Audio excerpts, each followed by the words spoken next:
Welcome to the HardReset.Info YouTube channel. Today I would like to show how you can arrange apps in alphabetical order in OPPO smartphone. So first step is to launch the additional home settings menu, which you can call up by making the pinch and swipe like that, or touch and hold at the vacant spot on any of your home screens. Then scroll the available options to the left or to the right, depending on how you view it. Then tap at the More section. Then at the home screen and lock screen settings, go for the home screen mode.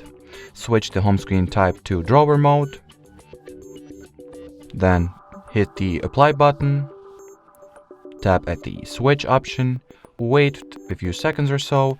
And now once you will launch the app drawer, which you can do by simply swiping from bottom to top, or well, anyway, all your apps on your device are arranged at the alphabetical order over here.